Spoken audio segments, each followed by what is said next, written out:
We're almost at the finish line, only 2 stops left to go on my road to remastering all my Death Battle season rankings. If you've seen my other ones then you know exactly how this goes by now. If not, well I'm ordering all the episodes of season 6 from my least favourite to my favourite. Not really much more to it than that. I just want to start talking about these episodes already because they're mostly pretty good. So let's do that.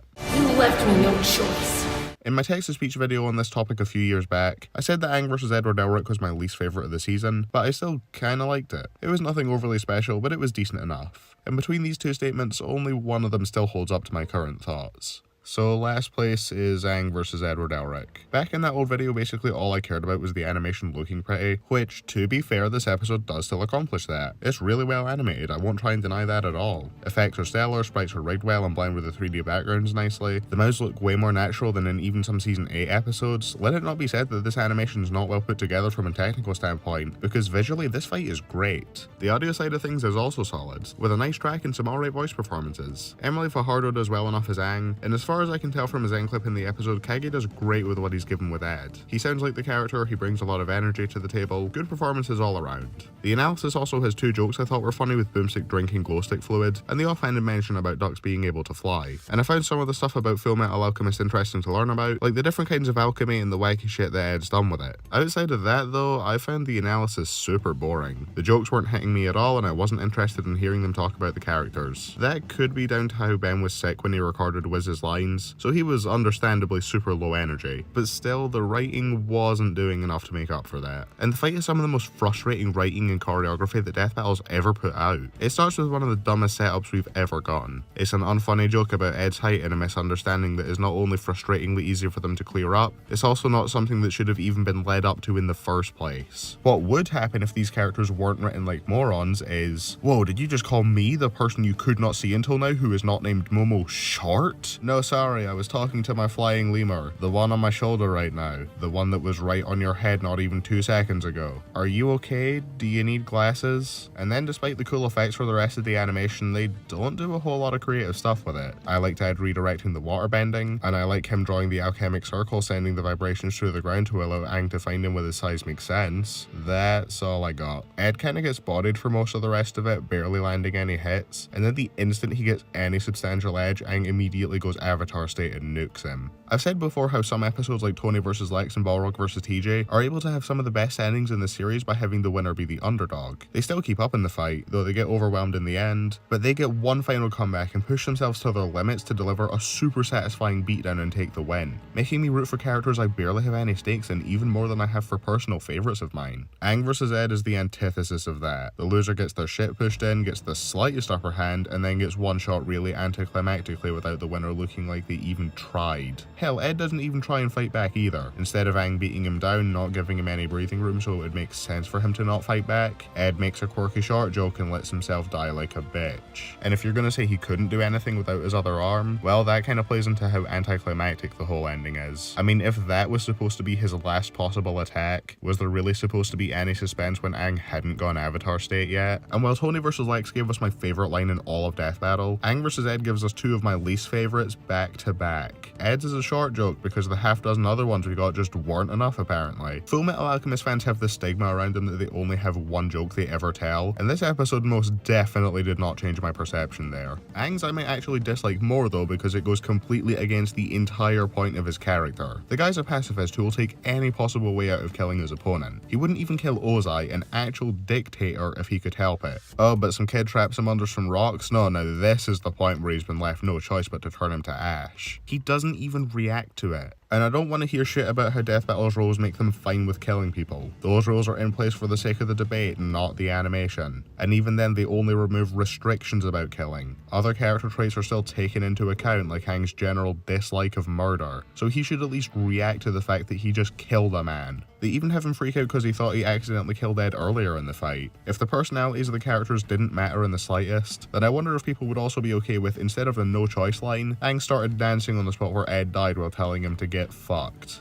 I don't think it's impossible to make a kill for Aang work, or even this line. Just have the build-up actually warrant it. Have it be a kill or be killed situation where Ed manages to do anything of significance, and Aang actually has no choice. Not just, oh boo-hoo, I had to try, basic bitch explosion time. And to further drive home how this is the anti-Tony vs. Lex and TJ vs. Balrog, instead of making me like the winner more, this gave me a very bad first impression of the loser. It gave me the impression that Elric is this overly obnoxious, abrasive asshole with nothing going on except for aggressively unfunny short jokes. Which, unlike Aang, I didn't know wasn't true until I spoke with other people about the episode. And it bothers me even more that those are the only kinds of jokes the episode wants to make, because I like when they don't. The Cabbage Man cameo was alright, and I even chuckled at Aang's no more clappy magic line. This episode has a lot of things going for it, both big and small. It's got the makings for a good episode, dragged down immensely by one of the worst beginnings and endings I've ever seen for this show, a fight with barely anything interesting going on and has Ed getting bodied, and a dull analysis with only the occasional bit that I liked. For series widely regarded as some of the best in their respective mediums as Atla and Fullmetal Alchemist, these series both deserved a better episode. Avatar does have better episodes, but they're still yet to have an episode that's as good as the series deserves. And Fullmetal Alchemist can just take the L, I guess, because the most they have going for them is a pretty good, yet still kind of unmemorable DBX. Maybe we can get Roy Mustang vs. Captain Levi someday to balance that record out. Thankfully though, it's all smooth sailing from here, with every episode from here on out being one I enjoy, at least to an extent.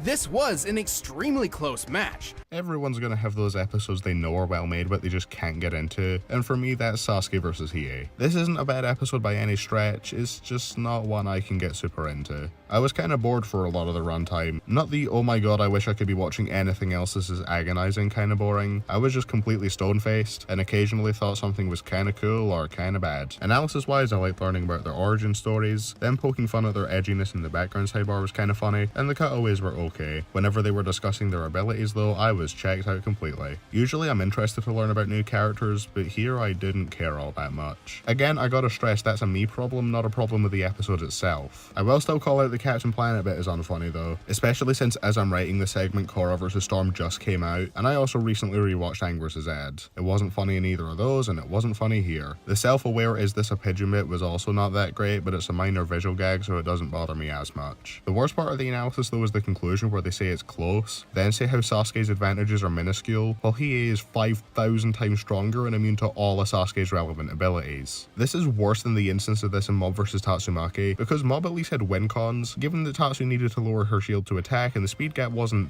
that wide. So the fight, once again, I am checked out for most of it. Sasuke's voice performance wasn't that good, but I liked the one for Hiei well enough. I'm told it's a spot on impression, but even that aside, the lines are all delivered well. The hand-drawn stuff's well done, the battle has a nice sense of speed and some cool bits like the genjutsu and the dragon's attack clashing. The death is fucking fantastic and I really like the track. But I don't know man, I just cannot get into this fight despite how much I want to. It has some stuff here and there that's cool in the moment, but outside of the death I forget about more or less all of it right after it happens. In fact, this is one of the few episodes I actively have trouble remembering anything that happens in it. There just isn't anything that grabs me all that much. It kind of feels like all these attacks are just being thrown out, but we never get to see them actually doing anything of note to each other for the most part. Maybe it's because of my lack of interest and experience with the characters, on top of all the jargon that I don't know what it all means. Again, I just don't get why this episode doesn't connect with me as much as it does with everyone else, or at least everyone who doesn't immediately discredit it over the verdict. I guess the things I remember are mostly positive, so I do still like it, but not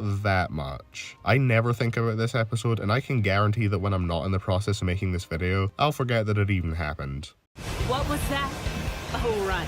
Shazoo! I used to love Captain Marvel vs. Shazam, and it was an episode I considered massively overlooked. But now on a rewatch, I mean, it's decent, I liked it, but this is as filler cape shit as Modern Death Battle gets. So the analysis for Carol is better than her one against 18. Still not particularly great, it is mostly white noise to me, but it does have two cutaways I like, especially the first one, which is easily my favourite of the episode. Shazam's fares a bit better. Obviously he's not a returner, so his analysis didn't have an uphill battle to face from the start. It had more jokes I liked, and the whole tangent about the naming origins of the character was actually fairly interesting, but much like Carol's, the rest was kinda just white noise to me. So the fight's also just kind of alright. I can't even say it's not standout at all, because there are some standout elements. This had overall the best expression work of the season when it came out, only to be immediately topped by Wario vs DDD, but we'll get there eventually. I like the track as well. It's a fun listen that sounds upbeat and heroic, while also working in the banger Avengers theme at points. Binary looks way less shithouse than in her first appearance, and The rest of it, the setup is kind of funny. I like the sequence where Carol turns Shazam's transformation lightning against him. That's a really creative way to have their power sets bounce off each other. Besides that, it's just a decent fight with not too much interesting going on, where Shazam bodies Carol both in terms of doing damage and the charisma that he brings. And it all culminates in some good build up to a lame as hell death. Carol getting thrown through the meteors is good, the hand run Shazam is alright, but the death being a single punch, one of the few Shazam has done since getting serious, is boring. With the black hole punch they brought up in the analysis, I was hopeful they would work that into the kill, but I guess not. This is a good episode, I like it, but it does not stand out in the least bit compared to most of the rest of the season. But I do prefer it by quite a bit to all the Marvel vs. DC fights from last season, which, yeah, let's not think about that.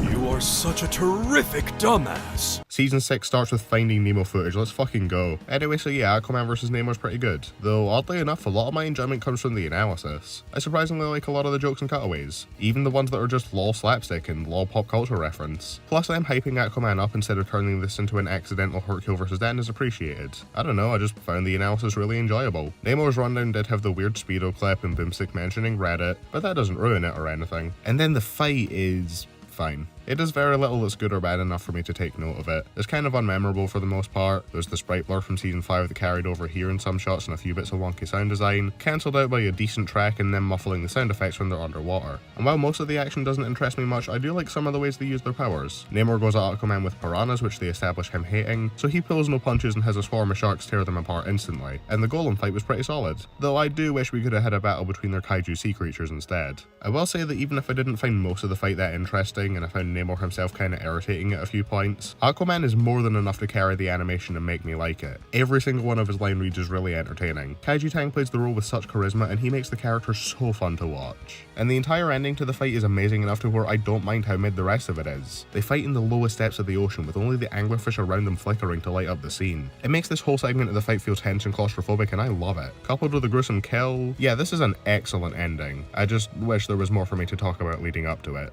Overall, yeah, this is pretty good. Even though the fight is nothing special for the most part and I really have nothing to say about it, it's carried from a 5 out of 10 to like a 7 by the super fun analysis, an amazing finisher. And I'm sure that won't be the last time the analysis has to do the heavy lifting for one of these episodes. As for who I think wins, Ghost Rider. Ghost Rider vs. Lobo is without a doubt my favourite of the season's Marvel vs. DC episodes. The analysis isn't one of the season's standout showings, but it's fun enough. For all the jokes that left me stone-faced, there were plenty that I liked, including Wiz's reaction to the obnoxious Deadpool cameo. Rewatching the episode reminded me that this was somehow the second biggest source of inside jokes in my friend group for ages, with the lines about Nick Cage and Ghost Lobo in particular standing out. And honestly, I still do not understand why. We never referenced the in-jokes that spawned from this episode anymore, and even when we did, no one really talked about the episode outside of that. And the fight's pretty good. There's not a whole lot of issues I have with it. I guess I just wish it could have been more over the top to fit with the insane displays of strength these two showed off in their analysis, but what we did get was enjoyable. The chain battle at the start's good. I like Ghost Rider going for the penance there immediately but getting headbutted out of it. The middle of the fight isn't too interesting and Zarathos comes out with way too little prompting him, but I do like Lobo eating the skyscraper and the clash at the end blowing up the country that they're in. The more I think about the episode, the more I realise Lobo kinda has to carry the fight for most of it, because Rider isn't doing a whole lot I find particularly interesting. Lobo though, he gets to show off more interesting powers on top of being way more charismatic, with a voice performance that sticks with me much more. Jason Marnoch had previously voiced Deathstroke for the show all the way back in season 2, and it's impressive how well he captures both of them despite them being opposite extremes. It goes without saying since Deathstroke is meant to be played more of the straight man, but I found Lobo the more entertaining one to listen to between them, and he's running circles around Ghost Rider in that department. That is until Zarathos comes out and delivers one of my favourite scenes this season has to offer. His initial transformation isn't too great, but that line, holy shit. I wasn't super into Stephen Kelly's performance as base Ghost Rider, but he gets to go all out with Zarathos and deliver one of my favourite performances of the season. He only has 2 lines, but they're both delivered perfectly, and the second of which is a repeat of Johnny's failed line at the start as he closes in for the kill. Speaking of the kill, it's one of my favourites in the show. The solid fake out that results in Zarathos having to reform his body, the way Lobo desperately tries to cling onto the ground with his teeth when his arms fail, the kill move that's the only fitting way to end with a Ghost Rider victory, and Lobo's amazingly delivered scream, with an even more amazingly delivered line from Zarathos as the cherry on top. With only one exception, this is my favourite kill of the season. I didn't have a whole lot to say on this episode, it's just really fun. Almost as fun as ordering a death battle shirt on store.roost. I really like the cutaways in this episode.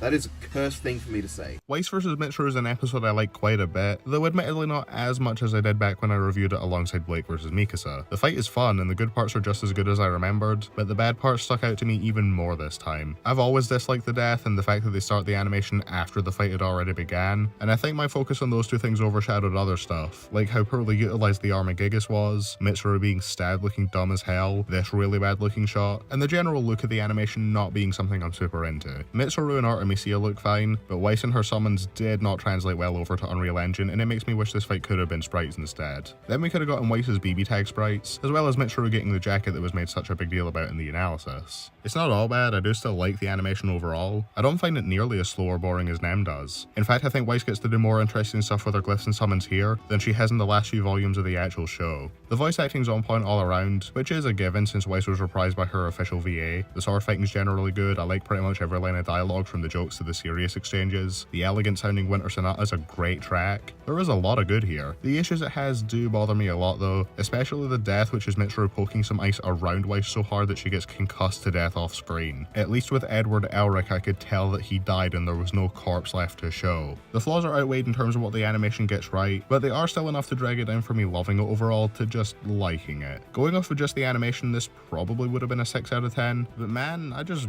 really like the analysis here. I love both characters' rundowns from start to finish. Not only did they have good coverage on my favourite Team Ruby member and a character I was interested to learn about who I'd never heard of prior, they also have plenty of amazing jokes thrown in, including what's probably my favourite cutaway they've ever done. It's a blast from beginning to end and is easily the highlight of the episode. The season has so many amazing analysis segments that are among the show's best, and this one stands out even amongst that crowd. It's so good. Surprisingly, I don't really have much to say on this episode. Analysis is amazing, the fight's pretty fun with some awful bits here and there, all averaging out to an episode I like a lot. Hello there, I'm Nemesis Bloodreich. If you call Kiryu Kiru to my face, I'll kick your genitals so hard your entire family line will become infertile. Hear you? That's right, Boomstick. Dragonzord vs. Mechagodzilla is probably the episode of the season I had the least clear memory of, other than Sasuke vs. Hiei, of course. I could barely remember what I thought of it, and I had no clue how much I'd like it on a rewatch. Turns out, I like it quite a lot. The analysis was entertaining in spite of a lack of jokes that landed for me. I found learning about these characters and their histories interesting, especially for Kiru, whose name I am very well aware that I am mispronouncing. Don't worry, that's going to be the only time I do it. I'm going to call him the proper name from now on. I don't like how jarringly Rita's island busting is brought up at the end of the Dragonzord analysis, or how Akane is blatantly disrespected in Kiryu's, but other than that, it's pretty good. The animation's mostly super fun. Lots of good trading of abilities and good character animation where the Dragonzord usually has the edge up close, but Kiryu is able to win the projectile game and use that as a means to get its own melee hits in. Some of my favourite shots are Kiryu jumping over the lance, Kiryu walking forward while firing the maser cannons to push the Dragonzord back, the Dragonzord ramming the candy cane pole into Kiryu's mouth, Kiryu weaponizing the jetpack, and Akane going down, which results in the original Godzilla taking over the mech not instantly, but after the Dragonzord roars at him. This battle made me like Akane quite a bit actually, in spite of the analysis's best efforts. Her going into a losing battle to save Kiryu is really commendable. The more I type this out, the more I realise Kiryu does most of the stuff in the episode that sticks with me, because there's also the fucking awesome bit at the end after it gets stabbed where it grabs the lance, pushes it further into its own body to stop it from getting pulled out, and that keeps the Dragonzord in one place long enough for them to use the absolute zero cannon and take the win. And the killing blow is technically the Godzilla roar since the force of that shatters the frozen statue, and that made me really happy. If the ending didn't have so much dumb shit like Tommy not letting go of the lance for some godforsaken reason, the shattering effect looking not good, and the hole in Kiryu's chest looking even worse somehow, this could have been one of the better kills of the season. I also like that this isn't the first time Kiryu tries to use the absolute zero cannon. Akane tries earlier, but the Dragonzord uses the earthquake stomp to knock Kiryu over and regain the upper hand. That's actually the one area Kiryu takes the fat L in compared to the Dragonzord, because later they'll just let Tommy summon the other Zords and not do anything about it, without Tommy even having to, I don't know, distract it with projectiles or something. There's also this bit where Kiryu gets smashed into this building which destroys it. That's about the coolest thing the Dragonzord does in the fight, other than, I guess, jamming a pole into Kiryu's face hole. I'll also give the episode this. The level of jank in the animation compared to Godzilla vs. Gamera is like night and day. Hell, I'd even say this has the least amount of jank of all the 3D fights this season. The others have at least one or two shots where I can point out, nah, this doesn't look right. But this one doesn't really have any of that. And given that the Dragonzord's design screams jank, that's even more impressive to me. So would I say this is a better episode than Godzilla vs. Gamera? Well, from a production value standpoint, yeah, of course. This one clearly had a lot more budget and resources to play around with. But I think I still like Godzilla vs. Gamera a good bit more. They have equal amounts of cool stuff in the fight, though I think that one makes up for the stiff character models with some much better atmosphere, a death that's leaps and bounds better compared to one that's just alright, and an analysis that I find a lot more fun. fun. But the real nail in the coffin is the start of the fight. Dragonzord vs Mechagodzilla opens the animation with the fight seemingly having already started, with no indication as to how far into the battle they are. We never get to see Tommy summon the Dragonzord, or even why either of them picked a fight in the first place. Compared to Godzilla vs Gamera that has a fleshed out setup. Godzilla's on a rampage, Gamera shows up to stop him, makes sense. If that episode was like this one, then it would have opened on the bit where Godzilla's firing his atomic breath at the already airborne Gamera. Between this and Wise vs Mitsuru, the lack of a setup bothers me more here since there's more possibility for a setup that would interest me, but we don't get that. Still, it's a good episode. Didn't know what to expect going in, and I left decidedly not disappointed. He really took the penguin! Wario vs DDD is an episode I've seen so many people call a 10 out of 10 masterpiece. A sentiment I wish I could share because it was one of my most wanted episodes for a while. I remember being fairly disappointed with it on my first watch, thinking it was kinda mid, but it quickly grew on me with a rewatch, and I enjoyed it quite a lot on my most recent one. Well, I enjoyed the fight a lot anyway. The analysis isn't really my cup of tea, which is especially disappointing given how much I like the analysis segments in the rest of the season. There is a lot more focus on Smash than I would have liked. I get it for characters like Captain Falcon who don't have that much else going on, but these two have so much more to pull from. And the episode does have a lot of it, but there's still so much Smash footage and focus on things that aren't even part of their standard canon movesets. Like, the waft makes sense since it's kinda synonymous with Wario, even though it's not super prominent in his games, but DDD for some reason has a lot of emphasis put on the Gordos and the Jet Hammer, which I just don't get. I can only assume a lot of the Smash stuff is because DDD is Chad's main, and I do like some of the stuff relating to it, like was reflecting the Gordo back at him in some of the footage, and Boomstick commenting on the uselessness of DDD's Rocket Hammer, implying he mains him just like Chad does. But that's kind of the least of this analysis problems when I don't find any of the jokes funny. Okay, I like part of one of the cutaways. Even if the fart machine thing is agonizing, I do like Ben's delivery of Wiz choking to death. That made me chuckle. That is the extent of the comedic value I get from the episode. Sorry to break the news to you guys, but Boomstick spitting in Wiz's face did not have me rolling on the floor. It was neat learning about their abilities and whatever, but an analysis for a match as dumb and goofy as this is one I'd really want to find funny, and I just don't. Except the ending pun, but that's because me and my friends have memed it to death, so does that really count? Actually, to be fair, the one thing I did really like about the analysis was how they covered DDD's story, going over how he's not that bad of a guy and how he became more of an ally to Kirby as time's gone on, even if he's still kind of a massive asshole. And the animation, I fucking love it. Like, I thought it was good for the longest time and not much else, but recently it started to click with me more and more, and I had a great time with it. For as much as Death Battle falls into the trap of focusing too much on Smash during the animations, I am astounded that this is the episode to fall into that trap the least while still having some focus on it. Unlike Luigi or Bowser or any Legend of Zelda character, Wario and DDD get to use so much of their expansive arsenals and lesser used abilities. Wario's reactionary power-ups, his dragon hat thing, DDD's elemental powers and cloning, the fucking kaiju battle at the end. They do still use their Smash movesets, but it is a footnote compared to the rest of it. And yeah, the animation's generally super fun overall. The action's cartoony and portrays their general incompetence really well, the expression work is some of the best in the show, the jokes and comedic timing are on point. This entire fight's so charming and has so much passion seeping out of it. Even down to the background NPCs, with this Waddle Doo winding up to smack the gong, and this Waddle Dee who gets way too into the fight and becomes a Lovecraftian demon. I can respect the unique decision to have them start in their quote-unquote super forms and then revert to base later on, though I can't say the flashbacks have grown on me at all. They still kinda kill the pacing. I like how the track changes for them though. The track in general is really fun as well actually, even if I will skip the opening repetitive 30 seconds every single time I listen to it. Oh yeah, and the death is Wario going for a nasty brat, which gets plugged so it detonates within his own body and blows up the planet. I don't even have the words to describe that, it's just S tier. And then DDD ends in the meme pose, you love to see it. I was planning to give this a 7 out of 10 originally, but this fight's honestly so fun that I'd probably bump it up to an 8. Might have even been a 9 if the analysis matched the quality of the fight instead of being boring and unfunny for most of it. But what can you do? Then the trailer for the next episode dropped, which I thought nothing of at the time. If only I knew.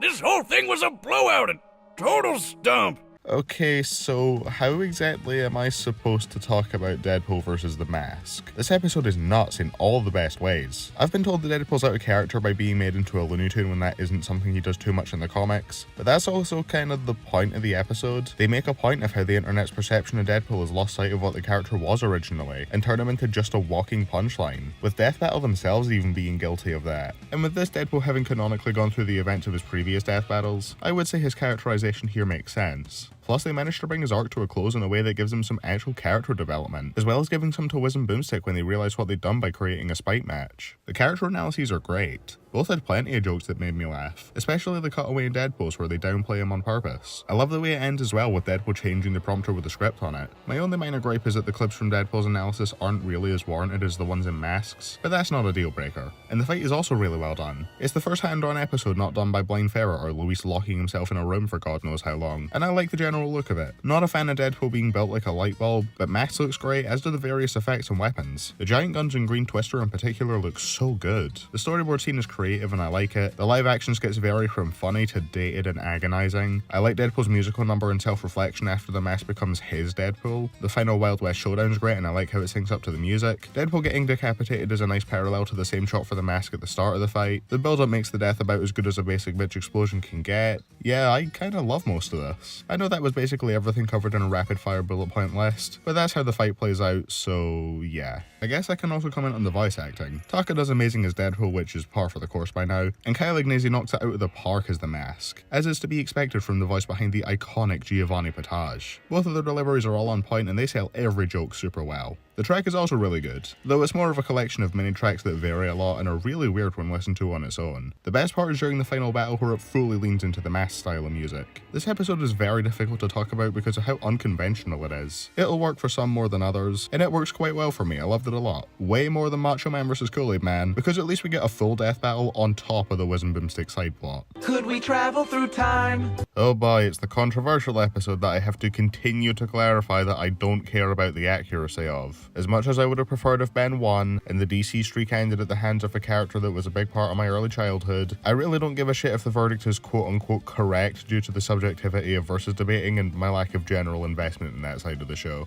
Especially when, like most super controversial episodes, people would not be nearly as up in arms if the episode was the exact same with only the verdict being different. If Ben won and they argued his victory equally poorly, I can guarantee the like ratio would still be well over 90%, as opposed to the roughly 55% it's at right now. This is just like Tracer vs. Scout, Bowser vs. Ganon, Goku vs. Superman 2, etc., in the sense that I don't share the hatred the community has towards the episode, which 100% stems from the verdict. But that doesn't mean I'm actually going to defend the conclusion, because much like the episodes I listed, this one also does a piss poor job explaining the results. Opting to only bring up relevant stats in the corner boxes, while filling out the rest with fluff that doesn't matter, contradicts what they'd said earlier in the episode, or just outright ignores stuff from Hal's analysis that would have done a much better job justifying his win. Though unlike the episodes I listed a second ago, I actually really love the rest of this one. The analysis is a lot of fun. The Ben rundown started kinda poorly with some bad jokes, but quickly picked up and is just a generally really enjoyable nostalgia trip for me. And Hal shockingly had one I liked even more. I preferred the jokes, including both of the best cutaway gags of the episode. They go into specific details about how the lantern rings work, and even bring up other wacky members of the Green Lantern Corps, including the Chad Mogul, who better fight Ego the Living Planet someday and kick his ass. I enjoyed the analysis quite a lot, as is to be expected from season 6. The fight manages to capture that same feeling of fun, though there's admittedly boatloads of potential they missed out on that left me feeling kinda disappointed. Hal doesn't get to use any of his abilities besides the lantern constructs. Not a single one. That doesn't count, shut up. But I'm not as bothered by that, since the light constructs on their own provide so much creative potential that I think they were able to make good use of. There are points where he has regular barriers up and isn't doing anything with them, and he also has this weird lance thing which looks different to the rest of his constructs for some reason, but you also get fun stuff like the fire extinguisher to counter heat blast, giant boxing gloves and a whole fucking moon to take out Waybig, and of course the iconic combination of scissors and green boot that had 100,000 people mauling. Ben on the other hand only gets to use 6 aliens in the fight, and 2 of those are cameos, so can you really even count them? Most of that screen time is dedicated to Alien X as well, and given that I don't like Alien X much at all given how he invalidates all of Ben's other aliens in any kind of versus context, I guess it fits here that I'm annoyed how he gets half the fight dedicated to him as opposed to the other aliens getting more screen time, or even just having more be used in general. I wouldn't even mind as much if Alien X got to do anything with his complete control over all of reality, but I don't care for most of what he does. His initial appearance is awesome with how he takes out the moon construct and flicks Hal into space. Then after that all he does is throw hands, make some useless clones, fail to erase Hal, and reverse time. Anything in the Alien X portion of the fight that I like is down to how Hal responds, willing himself back into existence and giving an amazing delivery of the Lantern Oath, while all the Alien X clones stand around and do nothing like morons, while 3 of them punch Hal's shield rather than using any of their abilities to get around it. The death is also kind of a mixed bag. I like how unique and gruesome it is, but also why would you go for a time travel based death on Ben 10 of all characters, who apparently has this Soto Bro effect thing that would make that kind of death not work on him? Maybe it could work, but they decide to not bring bring that up in the conclusion for some reason. So pretty much everything in the fight I dislike comes around when Alien X shows up. Though it also has some of the battle's highest high points, so that cancels it out to an extent. But everything before that, honestly, it's all great. The amazing hand-drawn stuff, creative choreography, fun banter, good jokes, it's all there. My favourite portion of the fight is probably the stuff with Heat Blast. His initial hand-drawn appearance looks so good, I find Hal fighting him with a fire extinguisher funny, and of course there's the iconic Supernova line, which is my favourite in the whole animation. The way big stuff isn't too far behind either, and one of the lines in that segment leads to a funny callback at the end. And you've got your universal positives that span the entire animation as well. I mentioned the hand-drawn stuff already, but the audio side of things is even better. There's Emerald Heroes, the phenomenal backing track. I don't know if it's still my second favourite of the series as a whole, but it is definitely my second favourite looking at just this season in particular. I love the vocals, the general sound to it, the way it picks up and slows down to complement every scene of the fight. I wish it didn't end in such a boring way when listening to it on its own, but it is what it is and it complements what goes on in the animation well enough. And the voice acting is just wow. I like Nicholas Andrew Louis as Ben well enough. Not so much human Ben, though that's the fault of them using Kid Ben sprites for some reason. Not a fault of Nell's performance. But he does well as all the aliens. He gets to show off a really solid vocal range by essentially doing 6 different impressions over the course of one battle. But even he doesn't hold a candle to Bradley Gareth's Green Lantern, who has one of my favourite performances in the show. Every single one of Hal's lines is delivered more or less perfectly. He starts out not taking the fight seriously, and has a generally more laid back tone, which is also reflected in how Heat Blast doesn't immediately get bodied. But once he's said enough of that, he gets serious and bodies way big, then fights on par with Alien X. And his line reads become more serious to reflect that. Hal has so much charisma in the fight and so many standout lines, and it's all thanks to this S-tier performance. This episode has its flaws and its missed potential, but when the rest of the episode is as fun as this, is that really gonna bother me? I mean, it does. If this fight was able to make full use of its creative potential, this could have maybe been in my top 5 of the show. But as it is, it's still a great time. I wrote that intending to be the last line of the segment, and then I realised what word I closed it out with. That word has been forever ruined for me, and the worst part is that it's all my fault. And Nem's too, actually. Yeah, I think I'll blame him instead. Where are they fighting? I can't tell right now. They're fighting on the F-Zero track, Brandon. No, I know, Dodge, but Johnny, what is that? Well, it's a platform. I never particularly got the hype around Johnny Cage vs Captain Falcon for the longest time. I thought it was good and not much more, whereas everyone else seemingly had it in their top 3 of the season. I always thought this was one of the season's weaker showings. Not outright bad, but it never fully clicked with me. That is until my most recent rewatch, where I've more or less come around. As you'd expect from a season 6 episode, the analysis is excellent. Great coverage of the characters and their stories, balanced well with their powers and versus debating stuff, all with some funny jokes and solid cutaways. Cage was a character I was interested to hear them talk about since he's one of my favourites in Mortal Kombat's lineup, and Falcon was a character I knew nothing about outside of Smash, besides that one last Falcon punch in the anime, so I was curious to learn what F-Zero was all about. And even more credit where it's due, despite Falcon's moveset entirely originating in Smash, the focus on Smash felt way less overbearing than in some other episodes of this season. Seeing the custom moves from Smash 4 on the sidebar made me happy as well. So with a great analysis, the animation could have been mid as hell and I still would have liked the episode overall, but the animation here is a banger. I'll rattle through my issues with it real quick and then we can get to the good shit. The sprites in this episode aren't too great. Not that they're poorly made or unpleasant to look at, but Cage's doesn't have anything distinct to show that it's him and not some blonde guy. For example, his chest tattoo. And Falcon has a bunch of movements with a noticeable lack of in-between frames. When he's running forward or kneeing Johnny in the stomach, it doesn't look quite right. Speaking of knees, his knee of Justice later doesn't feel as impactful as I'd like. Cage's sprites are never edited to show injury when he's being rug burned or sliced apart. Falcon's voice acting by Keston Howard isn't a performance I'm super into. It's noticeably weaker than his roles as Machamp and King Mickey. And I will never not be disappointed that the final Falcon punch didn't hit Johnny in the dick. So that's quite the list of issues I have, but none of them bother me that much. The only thing that takes me out of it at all is the jank at the start. The rest of the animation's so fun that the flaws are a footnote in comparison. I like the setup and how the misunderstanding that causes the fight isn't one that's done in any kind of annoying or obnoxious way. It fits these two basically perfectly. The fight starts solid enough with some good melee combat, and things start to pick up even more after Cage's nut punch and the funny exchange that follows it. After that, we get the hype as fuck segment of the fight that takes place on an F-Zero track. They're jumping between vehicles using boost pads on themselves to gain speed. Cage pulls one of the best extra moves in any Mortal Kombat fight, which isn't saying much, and he gets a really cool line afterwards. Kieran Flitton was already doing an amazing job as Johnny, portraying his charisma super well, but this one where he goes completely drop dead serious is my favourite delivery of his. Falcon gets to use the Blue Falcon to Beyblade Johnny to the point where he can finish him off with a Falcon Punch, and it's an awesome finisher that gives a good sense of scale for the explosion and makes it feel so impactful, even if they didn't go for the most fitting way to finish Cage off, but I'll take it. I haven't even mentioned the track yet. Falcon Uncaged is a banger banger, which makes the fight so much more exciting. The animation is full of fun action. It sticks with the bare minimum, but manages to make something so special out of it. The lack of their other weapons feels like less of a budgetary and time restriction like what Season 7 and to an extent 8 were littered with, and more like an intentional choice to focus on the parts of their arsenals that would most naturally bounce off each other. Even if it isn't a personal favourite of mine, I'm glad I can finally see what makes this episode so special. It's basically a more modern equivalent of He-Man vs. Lion-O. Wait, what do you mean this isn't a modern death battle and that it came out over 3 years ago? What the fuck? And then he rips the jizz rag off his neck. Okay, Brandon. I can't survive anything.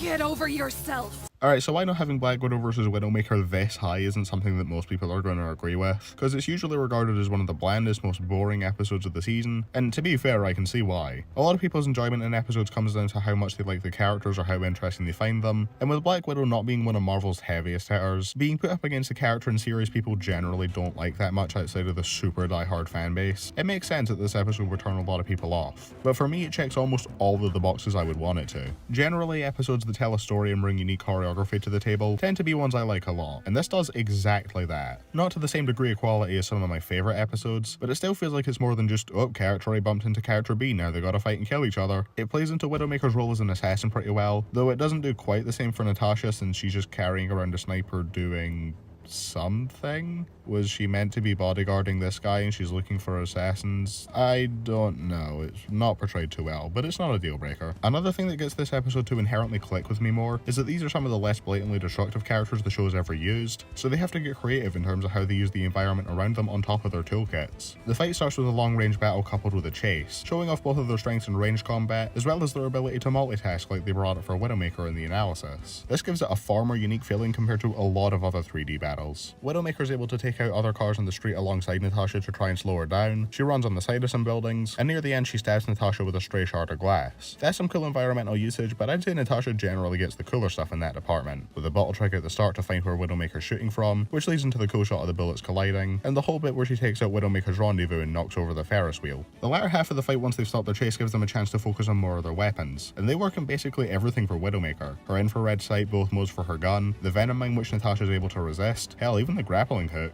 And while Natasha isn't given a chance to use everything, she does have enough to match Widowmaker. With the Widow's Bite, her own grappling hook, guns, the wire, she even has an explosive they work into the fight, thankfully without making it the kill. And then getting into the climax of the fight, I like Natasha's Avenger line well enough. Not because it's an amazing line or anything, I just really like the delivery. The final battle in the building is mostly solid with some real standout shots, except for the segment of hand to hand which is slow and janky and kinda bad. It at least picks back up fairly quickly, and then gives us a great kill. I can only imagine how painful being brute force decapitated would be, especially while you're being strangled at the same time. I don't care too much for the last exchange or the death scream, but the kill itself is still amazing, even if they cut the animation off at the end a bit too quickly, I think. It sounds like there's still a couple seconds of the track left to go, but they just end it and it feels kinda weird. But yeah, speaking of the track, I love it. It fits the characters and set the atmosphere for the battle so well. There are points where it's a little lower energy than I'd like, but it still fits most scenes well enough. On top of the fight that I enjoy quite a bit, there's also a really fun analysis. Black Widow goes back and forth between her story and weapons in a way that actually feels natural. I'm impressed with how Widowmaker's never felt like they were grasping at straws like with Tracer. Both rundowns started with one kind of bad cutaway gag but had a better one later on, and I enjoyed the rest of the jokes throughout.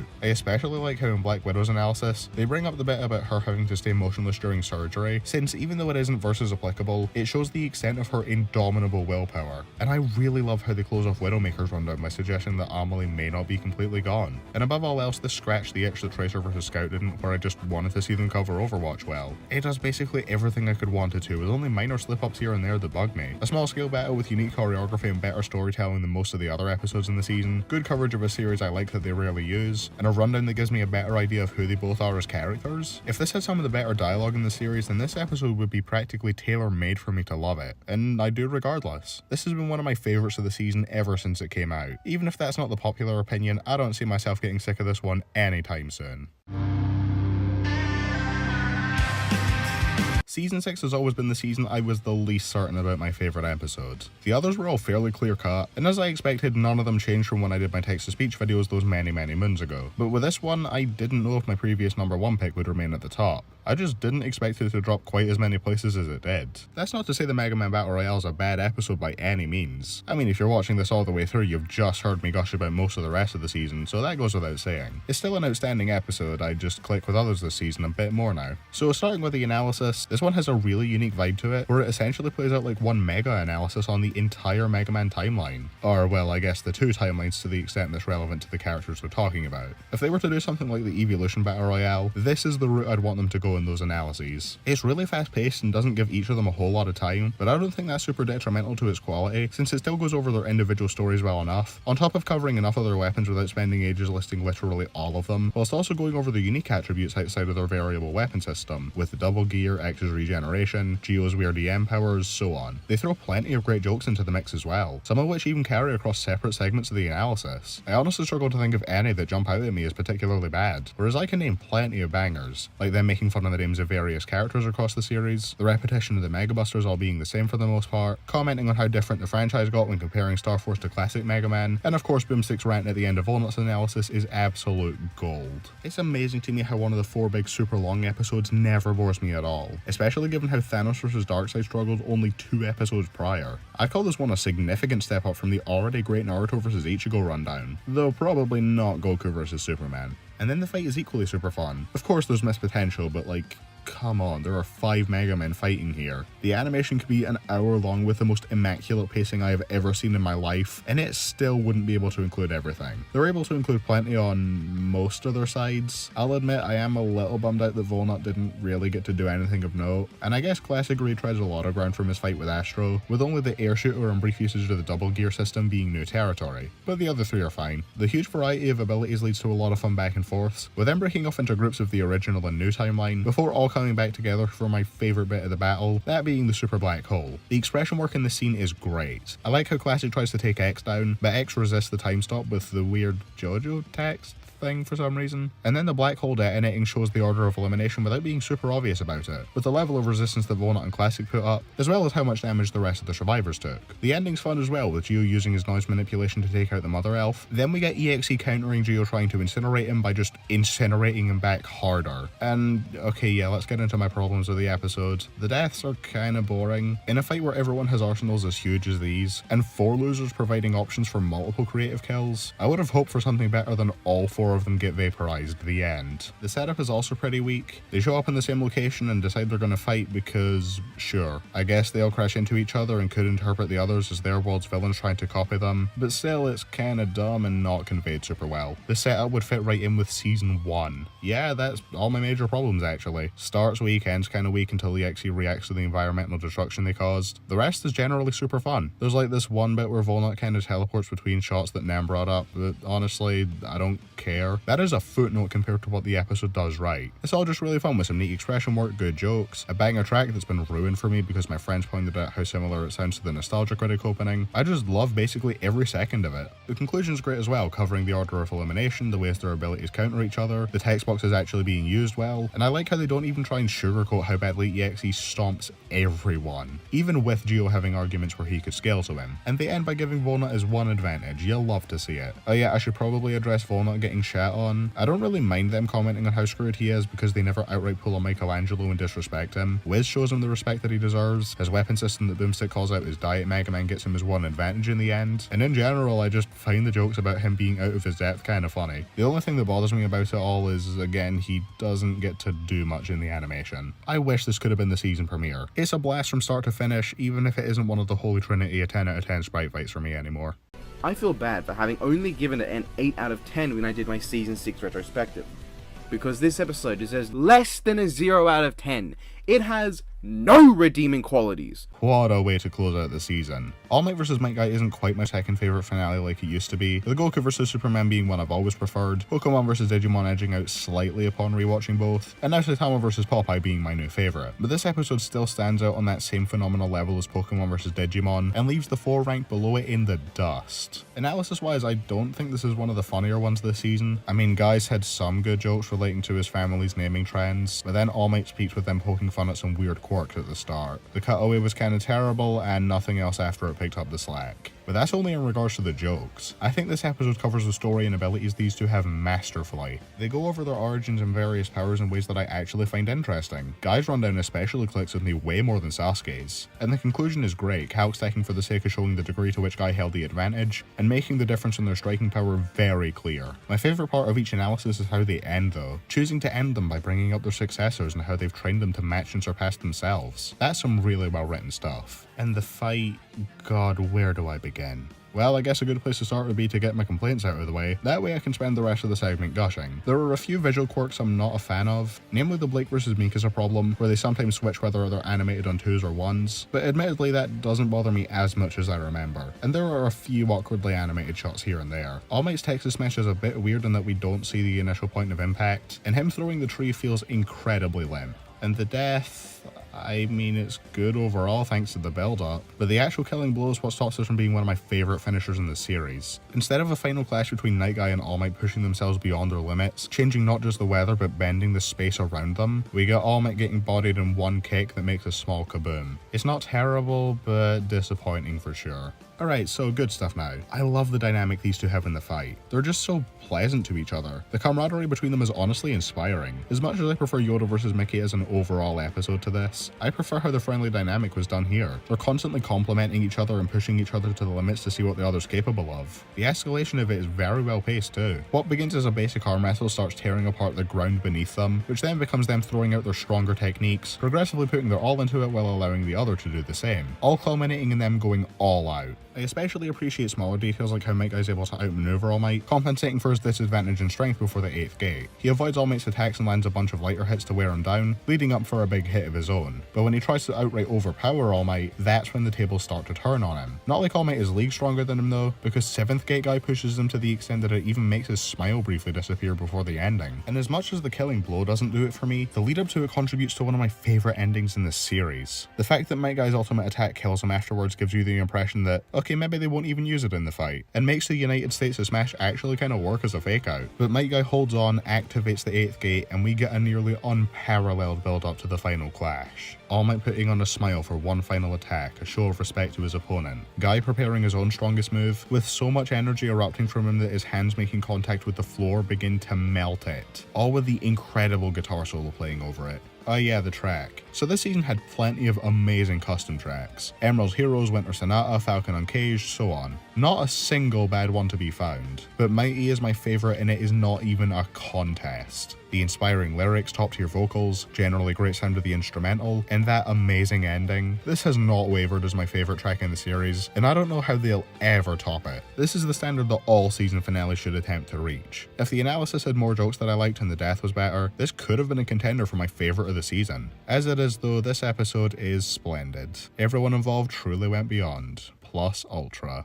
Maybe even the famous sex symbol and so-called greatest sidekick of the century, Reagan. Oh man, Tumblr's gonna go nuts with that. There are a few things on Death Battle that can make people as happy as having their dream fights confirmed. That had happened to me a few times before with Shao Kahn vs M. Bison back in the series' infancy, Tracer vs Scout a little bit later, and even Warrior vs DDD earlier this season. But while those were all matches I liked a lot, none of them were really my number one most wanted, cause I didn't really have a most wanted for a while, just ideas I thought would be cool. Until 2019 that is, where Mob vs Tatsumaki shot up to that top spot for me. And then when Ganondorf vs Dracula got released and I was told about the next time in a call, I don't think I'd ever been as excited for an episode as I was for that one. Given how high this episode ranked, I'm sure you can take a guess as to how well it was able to meet my expectations. This episode is more or less everything I could have hoped for. The analysis is one of my favourites ever. I struggle to remember any jokes I didn't like, but I do remember laughing at a good few of them. I like both of the cutaways as well. They're not some of the best or anything, but they're solid enough. What really sells me on the analysis though is just hearing them talk about these series that I love so much. Hearing them cover one of my favourite series for the first time is a feeling I don't know how to describe.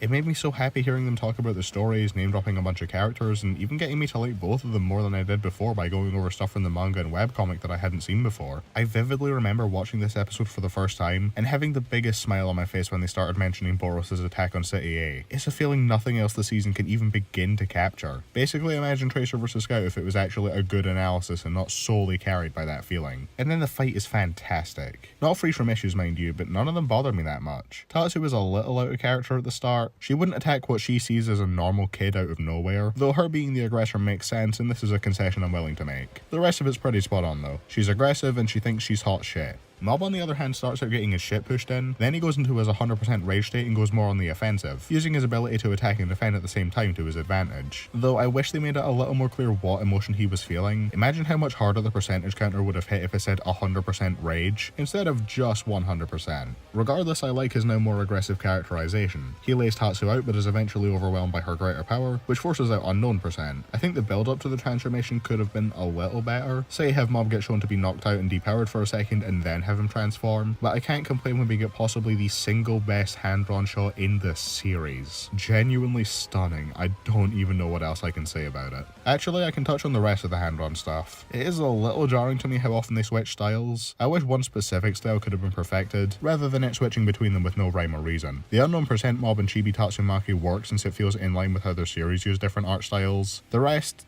don't, though they do look good individually. The cleaner one is really, well, clean. I like the more detailed sprite close-ups. The messier one works since it's mostly used for Tatsumaki, which looks closer to the webcomic. It's all good. Coupled with some stunning effects and great usage of 3D backgrounds, this is a visual treat. I guess I have some issues with the ending as well. Tatsu calling the meteor earlier is a good use of Chekhov's gun. Visuals are on point. Mob turning Tatsu into a pretzel is amazing. Then Tatsumaki abruptly smashes his shield and Mob dies. Then she unmutilates herself, which is not something she has ever established to be able to do. I still like the ending overall, but it does have issues that stop me from loving it. That doesn't stop me from loving the episode overall though. Pretty much all the issues I have with it besides the hand-drawn styles changing are flaws with a specific individual scene that I still like in spite of that. And the rest of the fight has great voice acting, music, effects, everything really. I love this episode so damn much. It's one of my favorites for sure. Them covering a series I love this much and knocking it out of the park means that I cannot rank this any lower. One Punch Man's my favorite series ever, and I love Mob Psycho even if I don't talk about it that much. And for them to get an episode as good as this, my number one most wanted that made me like both characters even more, which is especially impressive in Mob's case, what more could I possibly want in an episode?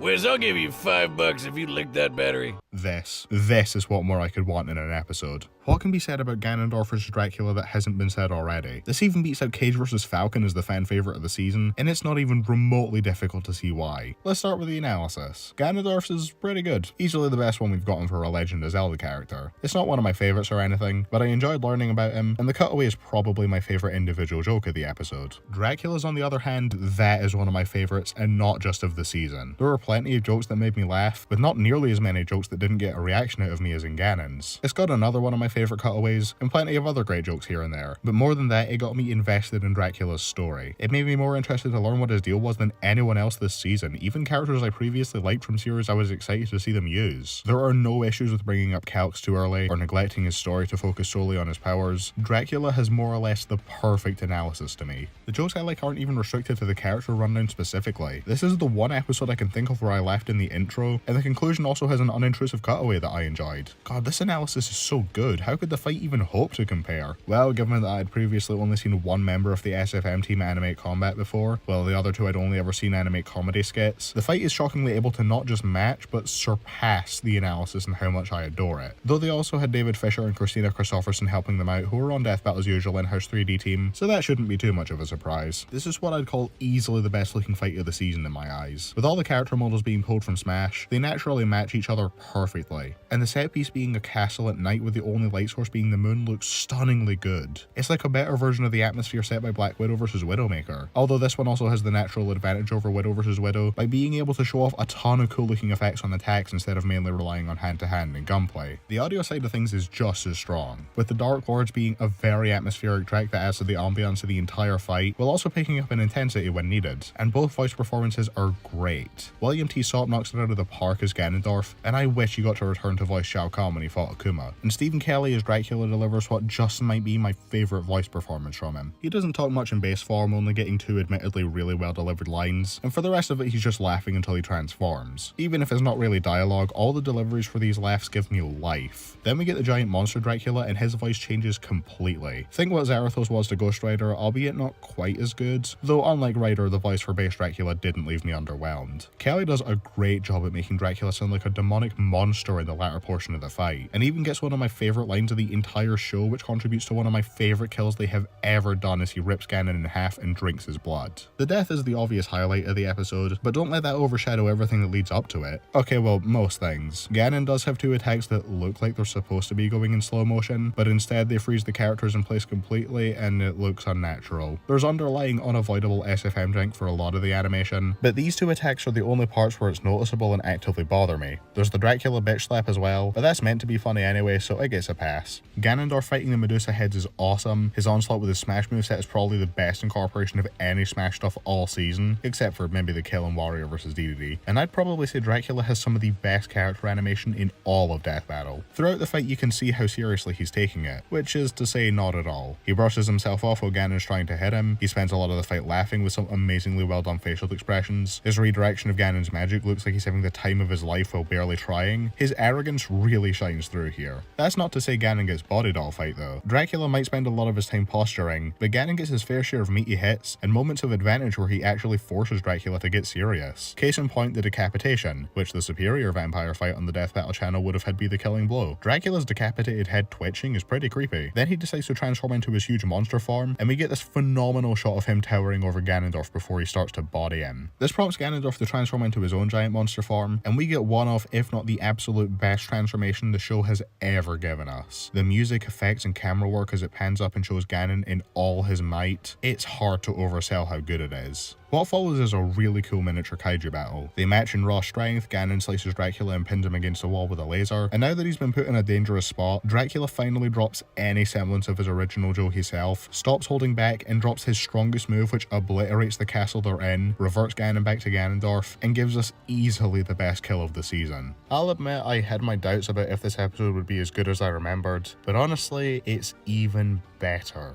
So that was season 6, a monumental step up from the last 3 seasons, with season 3 having a lot of terrible episodes, season 4 having a lot of mediocrity, and season 5 being a very mixed bag. I'm glad we finally got a season where I could enjoy basically everything in it, except Aang vs Ed, but just pretend that swap places with like Natsu vs Ace or any other solid 7 out of 10 and we're pretty much golden. This season's strongest aspect for me at least was the analysis segments. The only ones I disliked in that regard were Aang vs Ed and Wario vs DDD. The rest of them ranged from white noise like Sasuke vs Hiei, or ones with occasionally pretty good stuff like Captain Marvel vs Shazam, to some of my favourite individual character rundowns like with Dracula, and episodes like Whites vs Mitsuru, the Mega Man Battle Royale, Mob vs Tatsumaki, and Ben 10 vs Green Lantern having some of my favourite analyses in the show, period. Prior to season 8, I think this is still my favourite season. It doesn't have high points as high as season 2, or almost any other season for that matter, but it's reaching those peaks much more consistently, and it doesn't have a quarter of the season sucking to drag it down. Next time, only one stop left to go. Season 7, please don't disappoint. I'm not going in expecting it to be that much better on a rewatch, I just hope it's good. See you guys next week.